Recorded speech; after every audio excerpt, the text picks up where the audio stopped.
Wow, it's nice to know that we're associated with people who can give back in such a way and then give you an opportunity to do the same in giving back yourself. As a matter of fact, that's just a part of the stories that we've heard, and we've heard some phenomenal stories this weekend. Would you agree with that? Yes. Phenomenal stories. But what would those stories have been if we had just not told the stories, we had just put a bunch of slides of information up there? Wouldn't have been the same, would it? Because the stories have power. As a matter of fact, three elements of that is power, purpose, and the effects of it all right? You just saw the effects of a great story just on the screen here, all right? But they should also include things like challenge, a transition, and defining moments, and so all of us have gone through some of those things. Maybe we didn't recognize them. Take like some of the movies we watched. Top Gun. Anybody watch Top Gun Maverick? Man, great movie, great movie. Tom Cruise, Maverick, a legendary pilot, went to, train some new young pilots for a great mission. One of them was Rooster, who was the son of Goose, who was Maverick's partner, best friend, who died. Well, Rooster was a hotshot pilot himself and part of this, but he blamed Maverick for his father's death.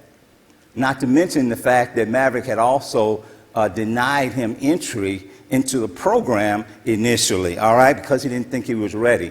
Well, listen, after a lot of stuff, going through a whole lot of this and a whole lot of that, eventually Rooster wound up saving Maverick's life. So that's a challenge, a transition, a defining moments. And we see a lot of those in a lot of the things that we do.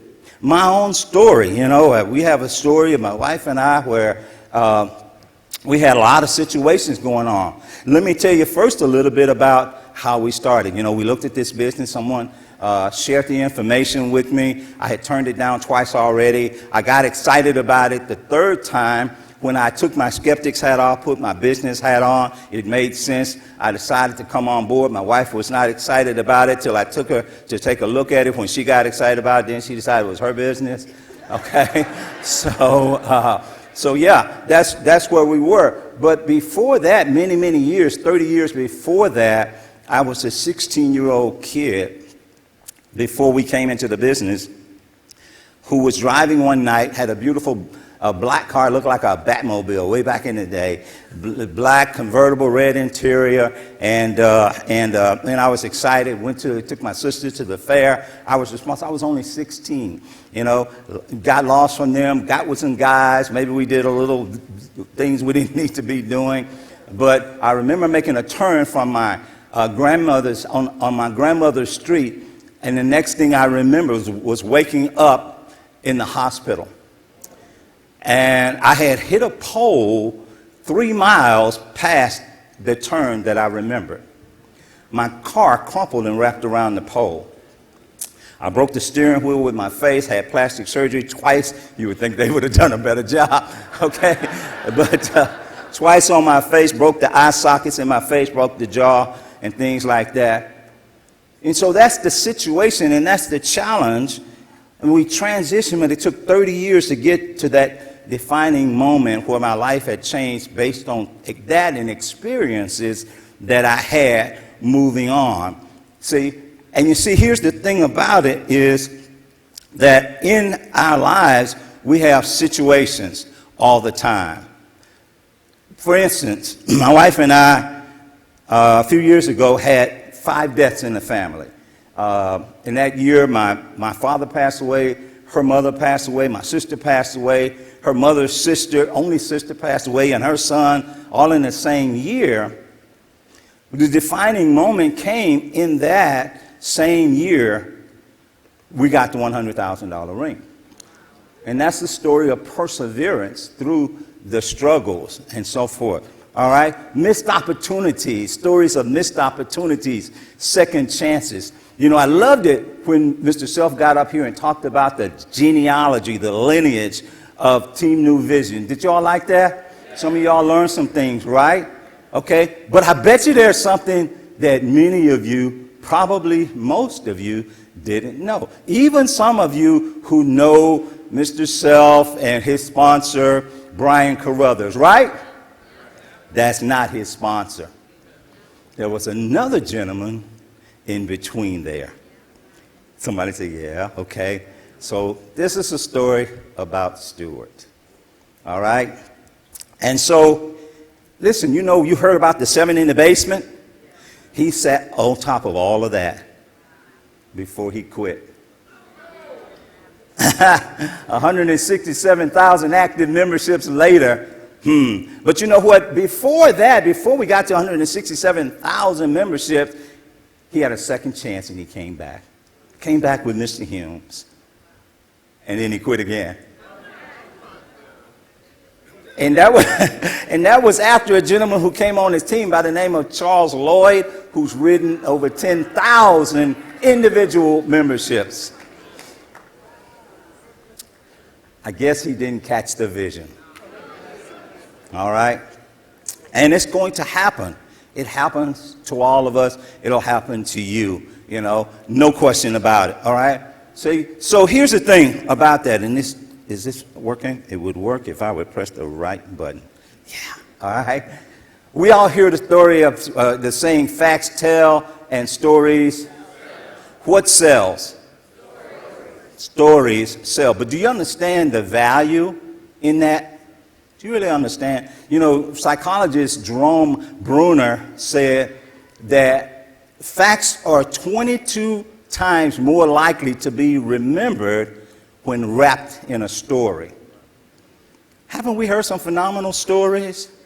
Absolutely, no doubt about it. So stories connect, they leave lasting impact, you know, but really, it may be your story, but in this environment, it's your story, but it's not about you. It's just not about you. We've all heard, you know, the saying, what, WIIFM, what's in it for me, okay? See, because people want to know that, all right? And they want those stories to resonate, even unconsciously, they want those stories to resonate. Maya Angelou said, you'll forget the things that people say.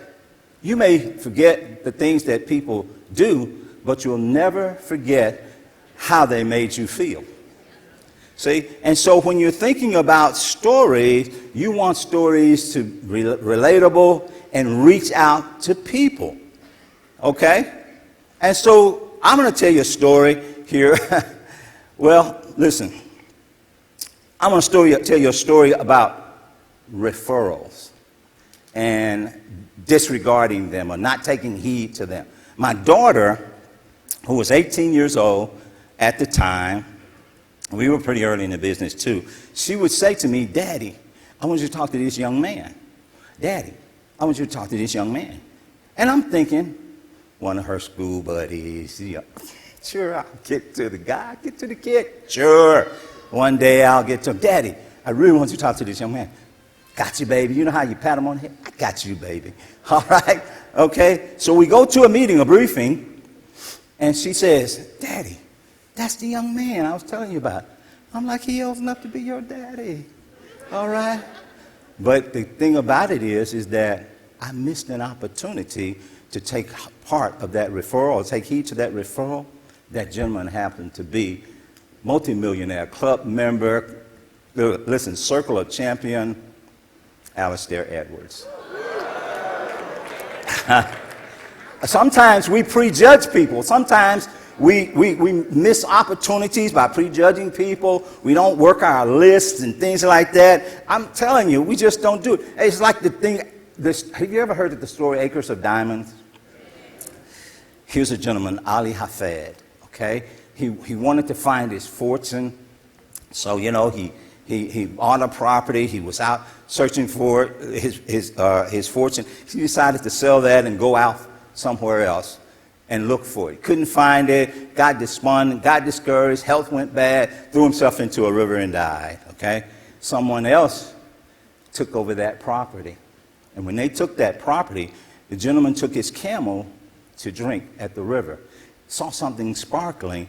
It was a diamond, and it turned out to be one of the largest producing diamond mines ever in the world, okay?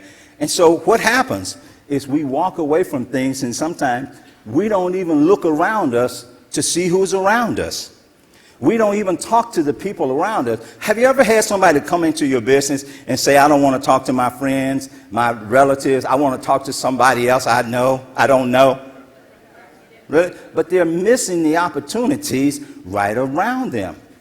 Listen, let me tell you about a story. My background is in real estate, okay? So I had a young lady that I coordinated with, collaborated with. She was a new home sales agent.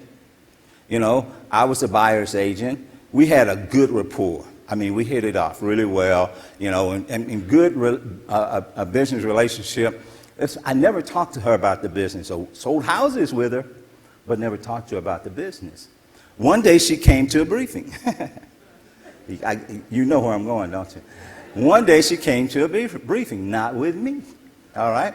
She made a decision to come on board this business, not with me, all right? But her decision to come on board, she told me later, was based on the fact that when she came there and she saw me, she said, if he's doing this, I want to do it too. She was standing right here earlier. She's the newest Millionaire Club member, Nikita Tucker.